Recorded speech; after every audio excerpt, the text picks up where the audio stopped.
வீரத்தினுடைய விளைநிலங்களை எல்லாம் கூட வெட்கப்பட வைத்த வீரம் பெருமானார் ஸல்லல்லாஹு அலைஹி வஸல்லமுடைய வீரம். உங்களுக்கு தெரியும், சஹாபாக்கள் ஆற்றல் மிக்கவர்கள்.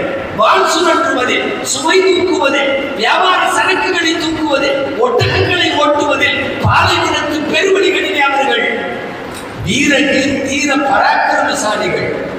அத்தனை பேர் சேர்ந்து அகல் யுத்தத்தின் போது பாறையை உடைக்க முடியலன்னு ரசூலுல்லாஹ்வை கூப்பிடுறாங்க இல்லையா? அவர்களுக்கும் தெரியும் நம்ம எல்லாம் விட பலம் வாய்ந்தவர்கள் அண்ணலம் பெருமான் ஸல்லல்லாஹு அலைஹி வஸல்லம். ஏங்க எல்லா சஹாபியும் உடைக்கிறாங்க அந்த பாறையை. உங்களுக்கு தெரியும், எல்லாமே அடிச்சு உடைக்கிறாங்க, உடையல. போய் சொல்லுகிறார்கள் பெருமானாரிடம், எங்களால் உடைக்க முடியவில்லை. சொன்னது ஒரு நபர் அல்ல, சொன்னது 2 பேரோ 3 பேரோ எங்களால் முடியலன்னு சொல்லல. ஒரு பெருங்கொண்ட சஹாபாக்களின் கூட்டம் மாறி மாறி கடற்பாறையால், குத்திட்டியால் பாறையை தாக்குகிற இரும்பாயுதத்தை கொண்டு அடித்த போதும் பாறை உடையல. பெருமானார் ஸல்லல்லாஹு அலைஹி வஸல்லம் வாங்குகிறார்கள். பிஸ்மில்லா என்று ஒரு போடு, ஃபன்ஷக்க சுலுதுல் ஹஜர், 3ல ஒரு பார்ட் கல்லுச்சு. 2வது அடி அடுத்த பார்ட் கல்லுச்சு. 3வது அடி பாறை முழுசா உடைஞ்சிருச்சு. சுமார் 300 சஹாபாக்களால் அடித்துடைக்க முடியாத இரும்பின் எடையோடு கூடிய ஒரு கல்லை 3 அடியிலே தகர்க்கிற உடலுக்குள்ளே ஒளிந்திருக்கிற வீரத்தின் அளவிற்கு வார்த்தைகள் கிடையாது. 3 அடி.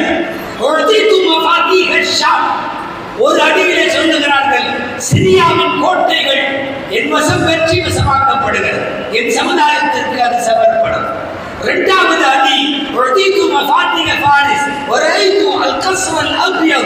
பாரசீகத்தின் கோட்டைகள் எல்லாம் எனக்கு வெற்றி கொள்ளப்படுகிறது.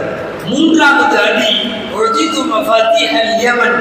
யமன் நாட்டின் கோட்டை கொத்தளங்கள் எல்லாம் எனக்கு அல்லாஹ் வசப்படுத்தி தருகிறான்.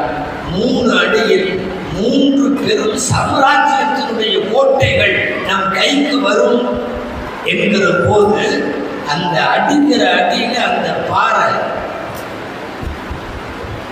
ஷாமிலே அடியும், பாரிசிலே அடியும், யமனிலே அடியும், பாறை உடைகிறது.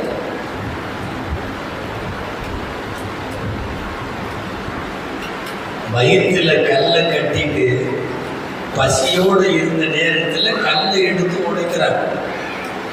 சாப்பிட்றதுக்கு வாய்ப்பு இல்லாத நேரத்தில் யாராவது ஷாம் எனக்கு, யமன் எனக்கு, பாரசீகமும் எனக்குன்னு சொன்னா நம்மள கிண்டல் பண்ணுவோம், சோத்துக்கு வழியை காணும். இது என்னன்னா ஷாமுடைய கோட்டையம், யமனுடைய கோட்டையம், திட்டுவோமா இல்லையா? அது நம்ம சஹாபாக்கள் பெருமானார் வாயில இருந்து வார்த்தை வந்தால் அதற்கான இது என்ன தெரியுமா? 3 அடியில 3 கல்லை உடைத்ததற்கு பிறகு ஸல்லல்லாஹு அலைஹி வஸல்லம் சஹாபாக்கள் கேட்டார்கள், ஷாமு, பாரிஸ், யமன்னு சொன்னீங்க, இந்த 3ல முதல்ல எதை வின் பண்ணுவோம்னு கேட்டாங்க. நாம கேட்க மாட்டோம். எவ்வளவு தூரம் ஈமானின் உரம் இருந்தால் 3 ஜெயிப்போம்னு சொன்னீங்களே, முதல்ல எதை ஜெயிப்போம்? நான் பேசிக்கொண்டு வந்தது பெருமானாரின் உடல் சார்ந்த வீரம். மனோதத்துவ ரீதியான மனோதைரியங்கள் பின்னாலே பார்க்கலாம். உடல் ரீதியான வீரத்திற்கு இவைகள் எல்லாம் சான்று. அடிக்கிற அடியில் அகிலத்தார் அத்தனை பேரும் சேர்த்து உடைக்க முடியாத அந்த பாறைகள் கூட உடைபடும். நபிகள் நாயகம் ஸல்லல்லாஹு அலைஹி வஸல்லம் அவர்களுடைய வீரத்தின் எடுத்துக்காட்டு.